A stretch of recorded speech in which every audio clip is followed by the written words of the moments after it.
Shall we begin?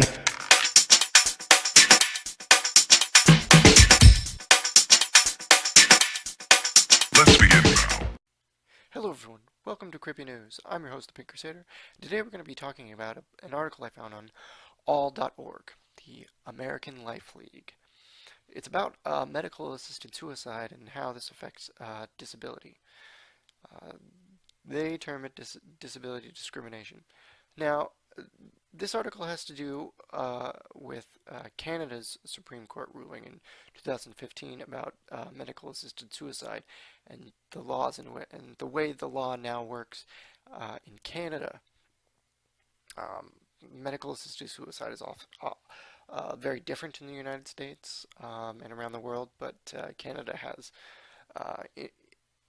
in my opinion, a very unique take on this. And for the first part of this article, I found myself not agreeing very much with the author, but for the second half of this article, some of my opinions changed on it, and I kind of want to go over the reasons why my opinions changed as I read through this. Now, this topic is something that I've thought a bit about, and I've actually had discussions about this kind of topic with my fiance. But in this case, in 2015, Canada's Supreme Court struck down the nation's laws against assisted suicide. And so the article here says, the Supreme Court said that a self-defined grievous and irredeemable medical condition, in quote, does not require the patient to undertake treatments that are not acceptable to the individual, end quote.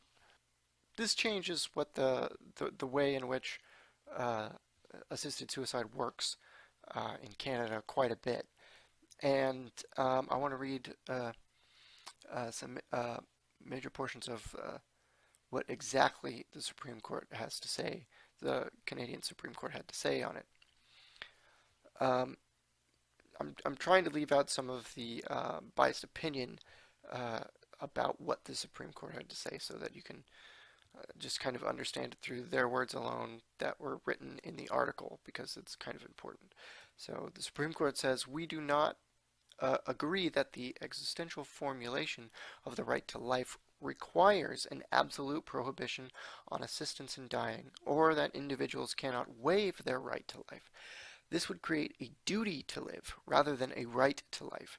The sanctity of life is one of our most fundamental societal values. Section 7 of the Charter of Rights and Freedoms is rooted in a profound respect for the value of human life, but Section 7 also encompasses life, liberty, and security of the person during the passage to death. It is for this reason that the sanctity of life is no longer seen to require all human life be preserved at all costs. The way in which the author handles this sentiment is callous and somewhat short-sighted. He believes that the Supreme Court paid an obligatory but shallow homage to the concept of sanctity of human life. And I think most of my thoughts in terms of what the sanctity of life, what it means to actually have life, to actually live, I think is more than just being alive. For example, if I was ever in the situation where I was a vegetable, I absolutely would not want to be on life support. That's not really being alive. That's just kind of a drain and a stress on all the people who care about me in that situation. I'm not in there anymore, because virtually what we are as people is our brains. Our bodies do a lot for us, but our brains kind of determine who we are. And if our brains no longer function, well, nothing. And there also is a case to be made that even if your brain is working all right, if you have no quality of life, you basically can't do any of the things that make life worth living at all. I don't really see much of a point in it either. So I think the author's understanding of what it means to be alive and have liberty and what dignity means is kind of short-sighted. He calls it a clever distortion. The judges wrote, underlying both these rights, liberty and security of the person is a concern for the protected of individual autonomy and dignity. And I do not believe the architects of the Canadian Charter envisioned a vehicle to autonomy and dignity, including a right to suicide, the author says. The right to death is not mentioned in the Charter. The right to life is. Do you see medical decision making? Do you see how they? Sorry, I messed that up. Do you see how they were twisting things? They went on to say the law has long protected patient autonomy in medical decision making. And the author says, granted, but Canadian law has only recently sanctioned medical killing by assisted suicide or euthanasia. So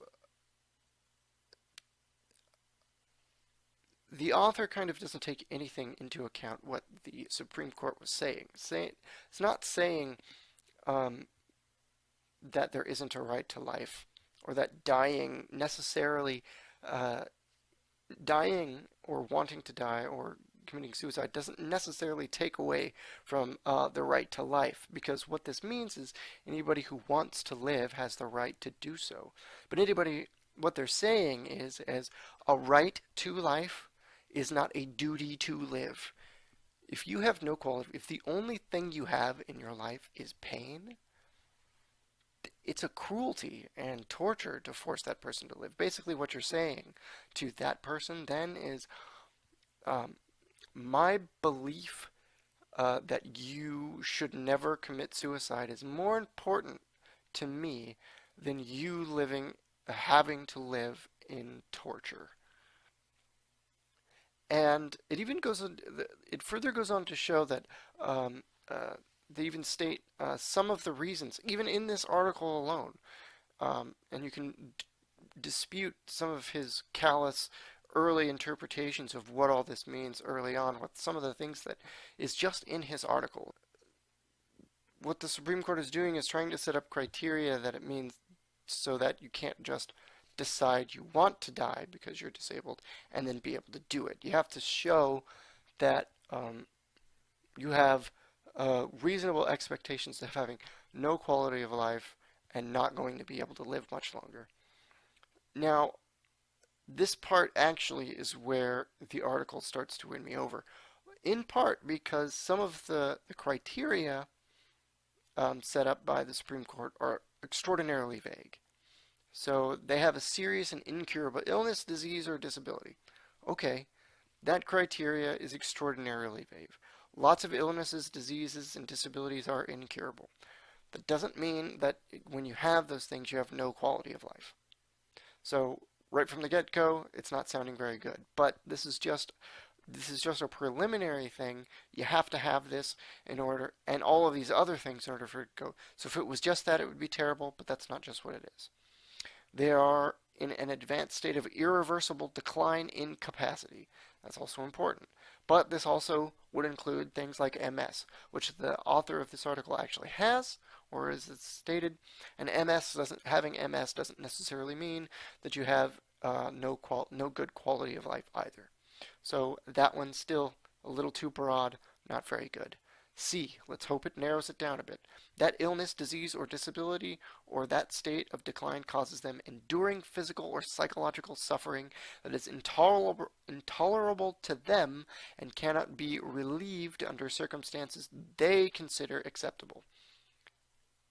Okay. So basically what this one says is that if a person is depressed at that point in time over their illness and irreversible decline in capacity, regardless of whether they can have a good quality of life, if they're depressed and they feel that it's intolerable, it's acceptable. That's too broad. That's way too broad. That's way too open-ended. Because that's basically just somebody with a disability saying, I feel like dying. I don't feel like living anymore. I'm going to die. Someone like me, I have an incurable disability. I have a broken neck. My spinal cord is mashed. I'm not getting any better. If I was depressed, if just by these three um, criteria, I could have medical assisted suicide. So it's way too broad because I can have a great quality of life, and I think I actually do, for the most part. Things are hard for me a lot of times, but I'm doing pretty well. So, and then D, their natural death has become reasonably foreseeable. That's good. Narrows it down a lot. Taking into account all their medical circumstances. Also good. With a prognosis having been made as to the specific length of time that they have remaining. So this one narrows it down quite a bit. So basically, you have to be dying. You have to be dying at this point, and the doctors have to go, yeah, you're probably not going to live past this point. So that makes it pretty, that narrows it down quite a bit. These first three, this number C, I don't think number C even needs to, uh, it needs to be modified because psychological suffering can be depression, which can be fixed in a lot of ways because depression isn't necessarily something that lasts. Depression is very serious, but any person with out a disability or illness who's depressed is not going to get the same type of treatment. They're not going to be like, I'm depressed, I want to die. Instead, they're probably going to get help for that. These first three aren't very good, but they all lead up to what this one says.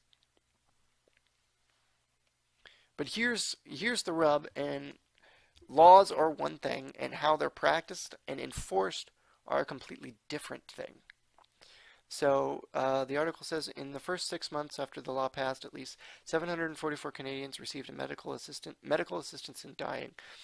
There's that deceptive euphemism again. I don't like the way he talks about it. Not all recipients were dying. According to Canadian reporter Graham Slaughter, what an apt name. Yeah, that's kind of funny. Most of the patients have cancer, ALS, or multiple sclerosis. Multiple sclerosis is rarely terminal. Life expectancy for people with MS is only 7 years shorter than normal life expectancy. I've had MS for over 32 years. I use an electric wheelchair, but I'm hardly dying. Medical assistance in dying becomes medical killing. So, if indeed this kind of stuff was happening, I would actually agree with the sentiment. If it's people with multiple sclerosis, all right.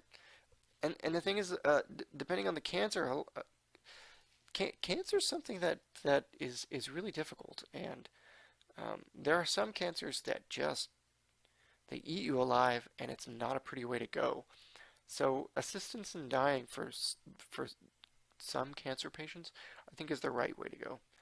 But multiple sclerosis, probably not. Um, that I think falls under the psychological prognosis. However, if everything was following the guidelines, the people who did have multiple sclerosis were the cases in which that they had a definite um, prognosis of a specific length of time left to live. So in that case, I don't understand the thing. So if that was indeed happening, which very well may be the case, it doesn't hold any water. Um, so it should be noted that in 2012, Canada's Parliament gave unanimous support to the idea of developing a national suicide prevention strategy. In 2016, they legalized assisted suicide for people who are sick or disabled. So let me get this straight. Healthy and able-bodied Canadians who become suicidal get suicide prevention support. Sick and disabled suicidal Canadians get help killing themselves.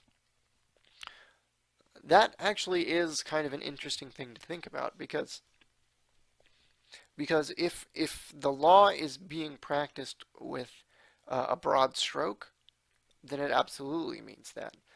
Um, I think it's probably a bit too early to tell whether or not it's doing that. Um, it's only been legal for a few years, and the requirements and the requirements, especially that last one, requirement for someone to qualify for this.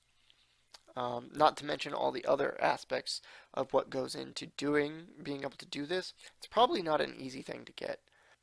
I would be really interested in seeing a lot of the numbers for this, and unless I knew that, there really isn't much of a case to be made saying that the law is being misused.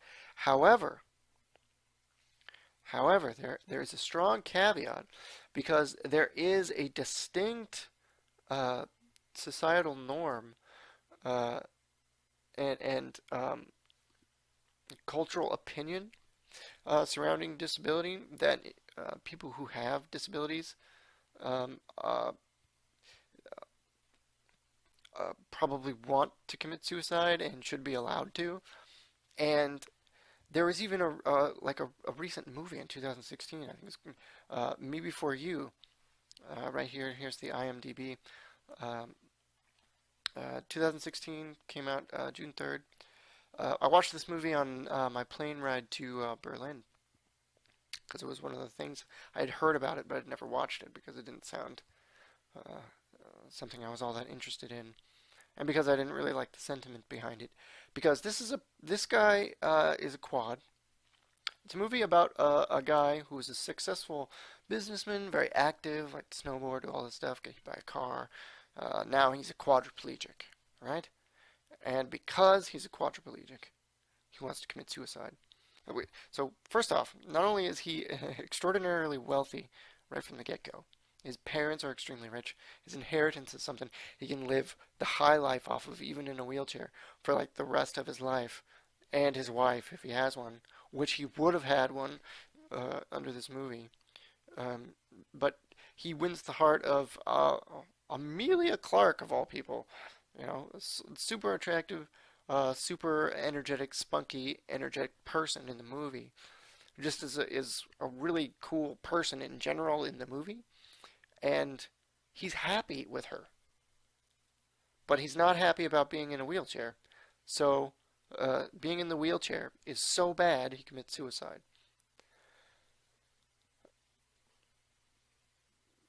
I can see the sentiment behind some of these things happening, coming from that idea alone. So there's an organization in the United States called Not Dead Yet.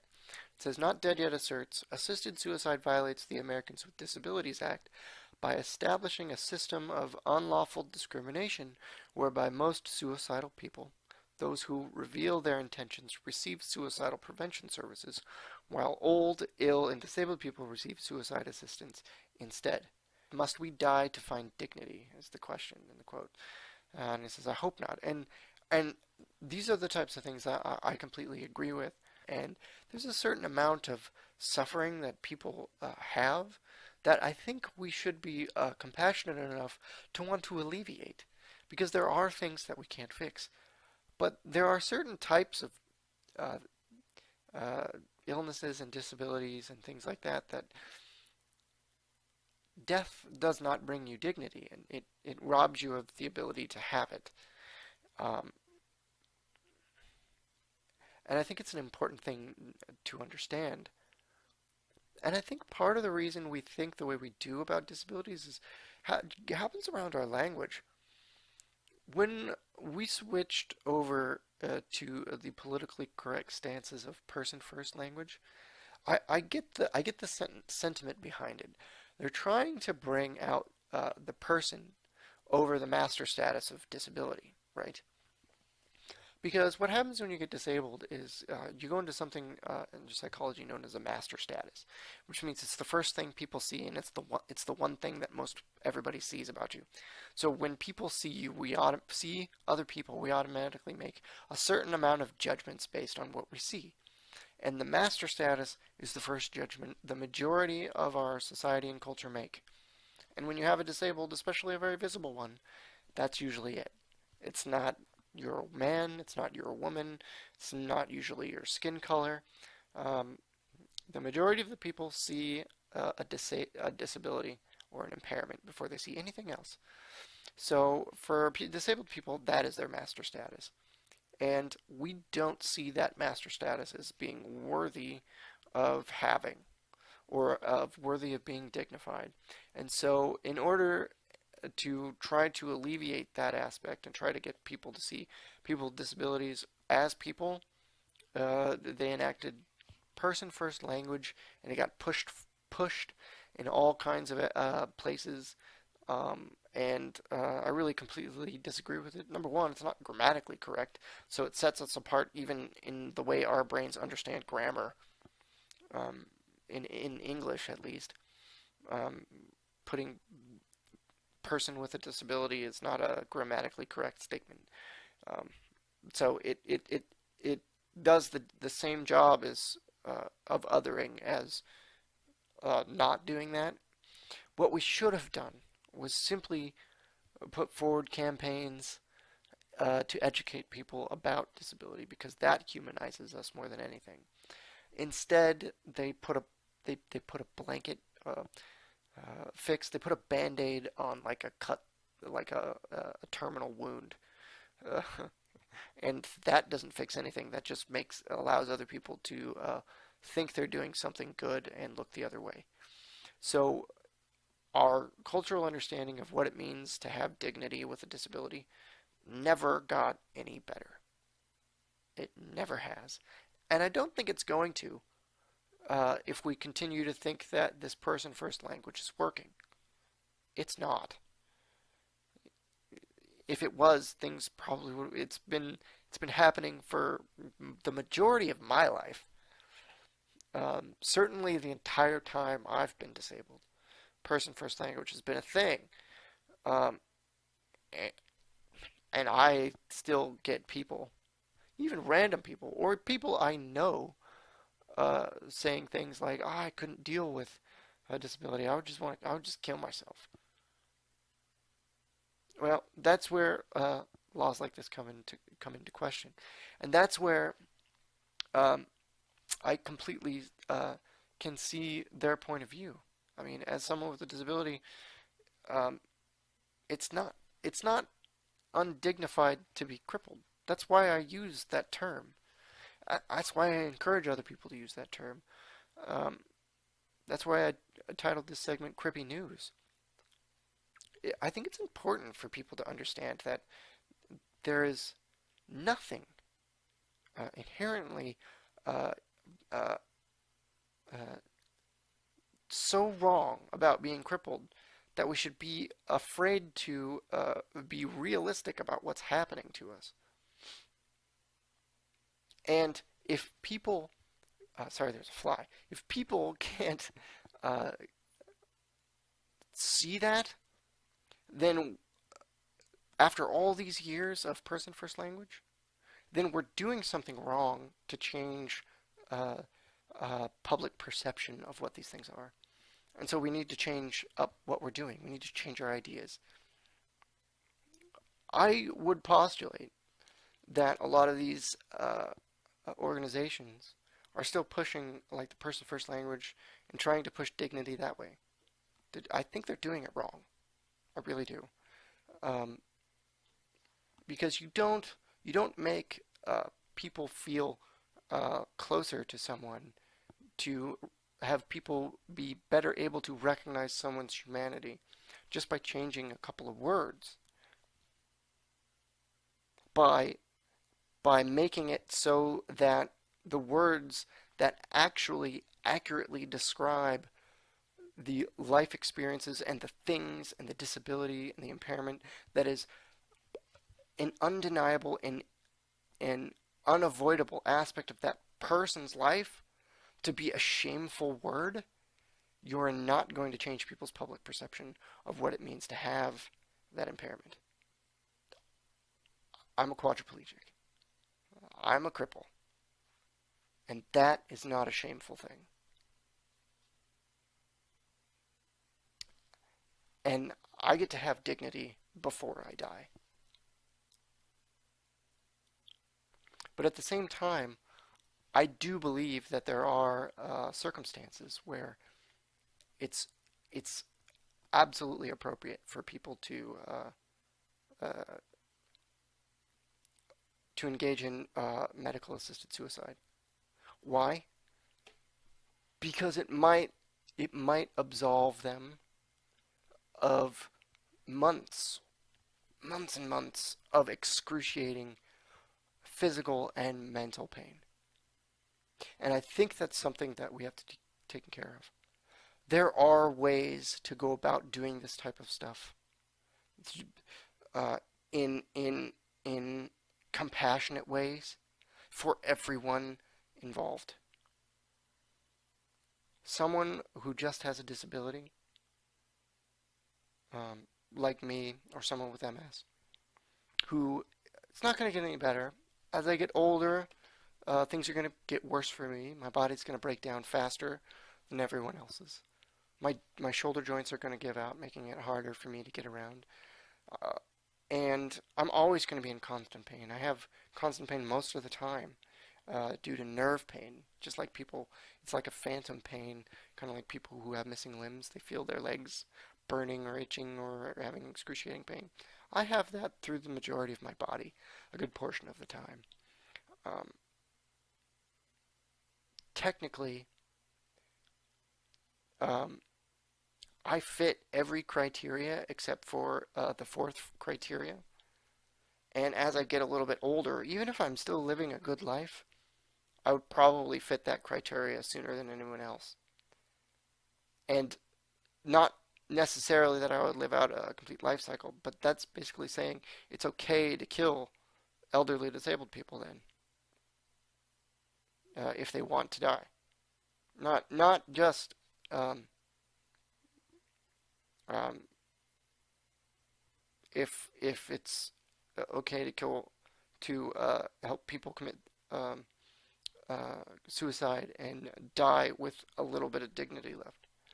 Because at some point in my life, it's going to be hard for me to do a lot of things.